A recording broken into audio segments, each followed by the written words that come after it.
بہت غور سے جملہ سننا.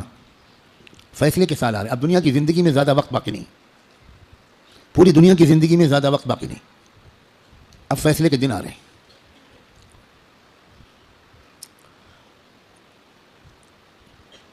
پہلے جیسا اب زمانہ نہیں ہے. ایک ایک دن جو گزر رہا ہے یہ فیصلے کے دن سے ہمیں قریب کر رہا ہے. اور فیصلے کے دن کی جو سب سے بڑی علامت ہے جب فیصلے کا دن قریب ہے وہ ہے فلسطین کے حالات. کیونکہ اب بہت بڑے بڑے واقعات ہوں گے. دجال کی آمد بھی بہت دور نہیں ہے, اور حضرت عیسیٰ کی آمد بھی بہت دور نہیں ہے, اور امام مہدی کی آمد بھی بہت دور نہیں. اب مسئلہ یہ ہے کہ اگر اب بھی ہم گناہوں کی زندگی میں لگے تو ہمیں اللہ دجال کے ساتھ کھڑا کر دے گا, توبہ کی توفیق بھی ہم سے چھین لے گا. حضرت امام مہدی کے دشمنوں کے لشکر میں ہم کھڑے ہوں گے. اب یہ دیکھو, یہ وہ وقت ہے, کچھ پتہ نہیں کس وقت اگلا قدم ہو جائے. جو نشانیاں اللہ کے رسول نے بتائی تھیں آخری فیصلہ کن دور کی بڑی تیزی کے ساتھ آ رہی ہیں. اس میں ایک نشانی یہ تھی کہ بہت بھیانک جنگ ہوگی یہودیوں کے درمیان اور اصلی ایمان والوں کے درمیان. اس لیے جو کچھ اس وقت غزہ اور فلسطین میں ہو رہا ہے اس سے ہر ایمان والے کا ایمان ہزاروں گنا ہر منٹ میں بڑھنا چاہیے, اس لیے کہ وہی ہو رہا ہے جو اللہ کے رسول بتا کر گئے تھے. جس وقت وہ آپ بتا رہے تھے اس وقت تو فلسطین میں کوئی مسلمان تھا ہی نہیں, اور آپ یہ بتا رہے ہیں کہ ایک بھیانک جنگ ہوگی, خطرناک جنگ ہوگی, یہودیوں اور ایمان والوں کے مابین ایک خطرناک جنگ ہوگی. آپ بتا رہے ہیں کہ ایک علاقہ ہوگا جہاں سچے پکے مومن جان دے رہے ہوں گے اور جان لے رہے ہوں گے, قربانیاں دے رہے ہوں گے. مسجد اقصیٰ کی حفاظت میں نوجوان جوک در جوک شہید ہو رہے ہوں گے.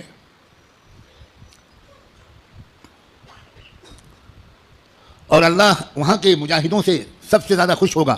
اصلی ایمان والے وہیں پر ہوں گے. یہاں تک کہ جب صحابہ نے پوچھا کہ یہ لوگ جن کے بارے میں آپ کہہ رہے ہیں سچے پکے مومن, یہ کہاں ہوں گے؟ آپ نے فرمایا یہ بیت المقدس اور اس کے چاروں طرف ہوں گے, مسجد اقصیٰ اور اس کے چاروں طرف ہوں گے.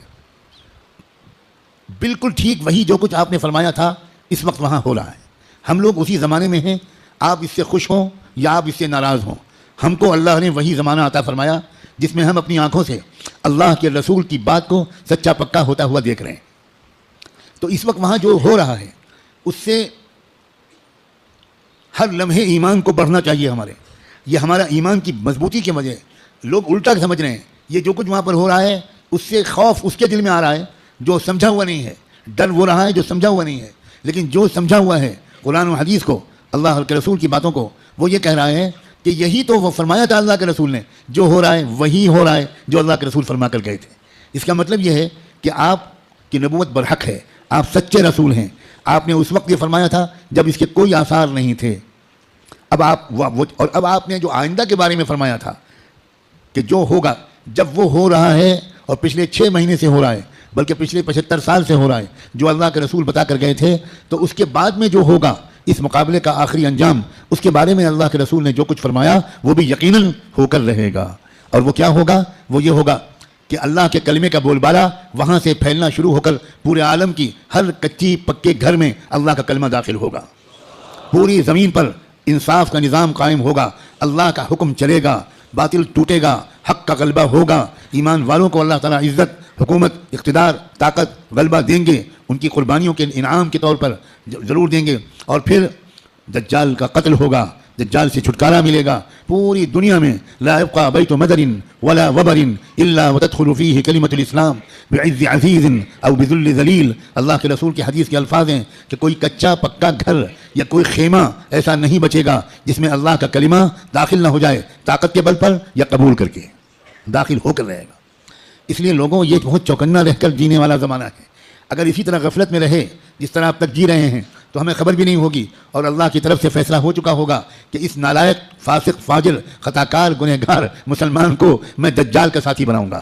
یہ امام مہدی کا ساتھی نہیں بنے گا، یہ حق کا ساتھی نہیں بنے گا، یہ سچ اور انصاف کا ساتھی نہیں بنے گا، یہ مظلوموں کا خادم نہیں بنے گا، یہ ظالموں کا ایجنٹ بنے گا، یہ ظالموں کا مخبر بنے گا، یہ ظالموں کا دلال بنے گا، 4 پیسے کے لیے تھانے پہ جا کر مخبری کرے گا۔ یہ فیصلہ کسی لمحے ہم میں سے کسی کے بارے میں ہو سکتا ہے۔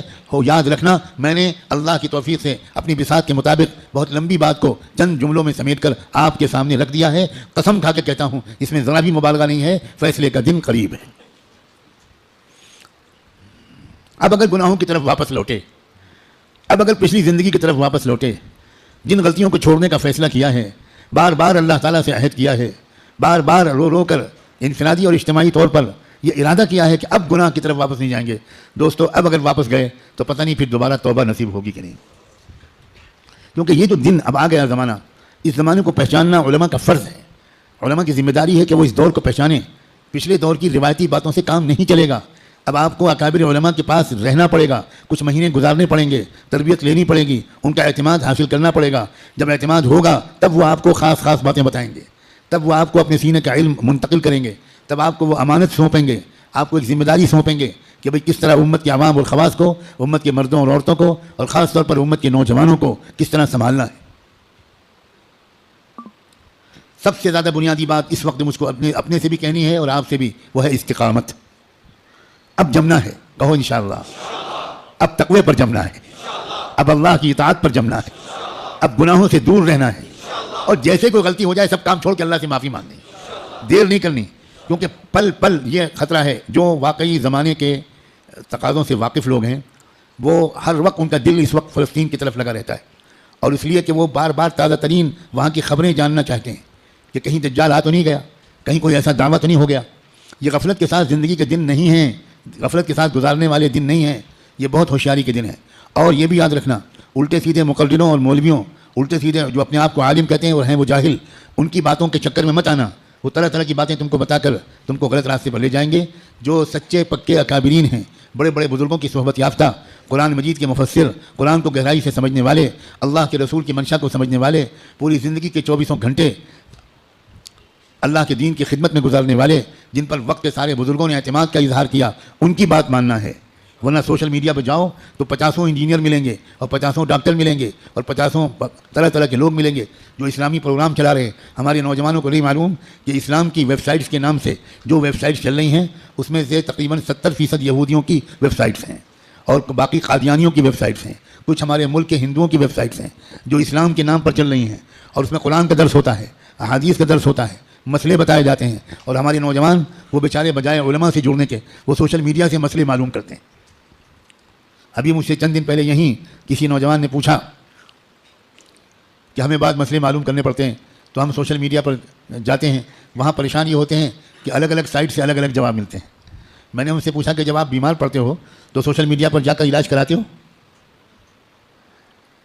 آپ کو کینسر ہو جائے تو آپ فوراً سوشل میڈیا کی سائٹ کھولو کہ ٹریٹمنٹ آف کینسر، اور علاج شروع کرو، تو اتنا ضرور فائدہ ہوگا اس علاج سے کہ اگر وہ علاج نہ کراتے تو 1-2 سال گھر والوں کو تیمارداری کرنی پڑتی۔ سوشل میڈیا کے علاج سے انشاءاللہ بہت جلدی گھر والوں کی پریشانی دور ہو جائے گی۔ جب آپ کو کوئی مقدمہ لڑنا ہو، کوئی عدالت کا مسئلہ قانون کا ہو، تو آپ کس کے پاس جاتے ہو؟ کسی انجینئر کے پاس، کسی انجینئرنگ کی سائٹ کے پاس جاتے ہو کہ بھئی ہم کو فلاں قانون معلوم کرنا ہے تو انجینئر صاحب بتا دیجئے۔ تو انجینئر صاحب اگر آپ کے خالہ زاد بھائی ہیں تو وہ آپ کو مسئلہ بتانے کے بجائے یا مشورہ دینے کے بجائے اپنے چپراسی سے کہیں گے ان کو بائک پہ بٹھاؤ اور دماغ کے ڈاکٹر کے پاس لے جاؤ، اور دیر نہ کرو، جلدی کرو، جلدی۔ بھائی جب کوئی مسئلہ معلوم کرنا ہے تو سوشل میڈیا پہ مت جاؤ، کسی محقق عالم کے پاس جاؤ، ان سے بات پوچھو۔ اس لیے موجودہ زمانہ کیا ہے، یہ دور فتن کیا ہے، کس کس ترتیب سے فتنے آنے والے ہیں، کیا ہونے والا ہے، دنیا بھر کے حالات کیا علامتیں دکھا رہے ہیں، کیا آثار ظاہر ہو رہے ہیں، بر صغیر ہند و پاک میں کیا تبدیلیاں ہو رہی ہیں، سرزمین فلسطین میں کیا حادثے رونما ہو رہے ہیں، عالم عرب میں کیسے مشرک لوگوں کا قبضہ ہو گیا ہے، عرب حکومتیں اس وقت مندروں کا افتتاح اپنے عرب ملکوں میں کرا رہی ہیں، مندروں میں بیٹھ کر افطار پارٹیاں ہو رہی ہیں، عرب حکام کس طرح اس وقت مشرکانہ نعرے بلند کر رہے ہیں، یہ سب آخری زمانے کی علامتیں ہیں۔ اللہ کے رسول یہ تک فرما گئے تھے کہ قیامت اس وقت تک قائم نہیں ہو سکتی جب تک جزیرے عرب میں بت پرستی پھر سے نہ شروع ہو جائے۔ اب دنیا حیران ہے کہ ابو ظبی میں مندر کیسے بن گیا، اور اس سارے عرب حکومتوں حکام کو کیا ہو رہا ہے۔ دنیا حیران ہے کہ سعودی عرب کے شہزادہ محمد ابن سلمان اس قدر کافرانہ، فاسقانہ، گمراہانہ عقائد اور اعمال میں کیسے پھنس گیا. دنیا اس لیے حیران ہے کہ دنیا کو نہیں خبر تھی کہ یہ سب بتا چکے ہیں محمد الرسول اللہ صلی اللہ علیہ وآلہ وسلم. یاد رکھنا بھارت کے مسلمانوں، ہم محمد ابن سلمان پر ایمان نہیں لائے ہیں، ہم محمد ابن عبداللہ صلی اللہ علیہ وآلہ وسلم پر ایمان لائے. ہمارا کسی حکومت سے کوئی تعلق نہیں. اے سعودی حکومت کے گمراہ بادشاہوں، اے دبئی اور ابوظبی کے گمراہ حکمرانوں، ہمارا تم سے کوئی تعلق نہیں. ہمارا تعلق محمد مصطفیٰ احمد مجتبیٰ سے ہے، ہمارا تعلق قرآن سے ہے، ہمارا تعلق حدیث سے ہے، ہمارا تعلق حرم شریف کے جدید ہوٹلوں سے نہیں ہے، ہمارا تعلق مکے اور مدینے کے ان یادوں سے ہے، ان واقعات سے ہے جن کا سلسلہ شروع ہوا تھا محمد الرسول اللہ کی پیدائش سے، اور اس کے بعد نبوت سے، اور اس کے بعد ہجرت سے، بعثت سے، ہجرت سے، اور پھر اس کے بعد بدر سے، احد سے، حنین سے، احزاب سے، قادسیہ سے، یرموک سے. ہمارا تعلق ابوبکر صدیق سے ہے. ہمارا تعلق تم سعودی بادشاہوں سے اور حکمرانوں سے نہیں ہو. بھارت کے حکمران کسی عرب حکومت کے نمائندے نہیں ہیں. بھارت کے عوام مسلمان کسی بھی عرب حکمراں کے نمائندے نہیں ہیں. بھارت کے مسلمان غلام ہیں محمد الرسول اللہ. ہمارا رشتہ سیدھا ان سے ہے. ہم تمہارے محتاج بالکل نہیں ہیں، قطعاً نہیں ہیں. تم غلط کرو گے تو ہم غلط کہیں گے. ہمیں اس بات کا کوئی اندیشہ نہیں ہے کہ تم ہمارا ویزا بند کر دو گے، تم ہماری حاضری اس جگہ بند کر دو گے. سب کچھ اللہ کے ہاتھ میں ہے. ہمارا تعلق ایمان سے، قرآن سے. اپنے بزرگوں سے مضبوط ہونا چاہیے. بار بار کہہ رہا ہوں، کتابوں کا مطالعہ بڑھنا چاہیے. مجھے تم سے سخت شکایت ہے، اور میں اللہ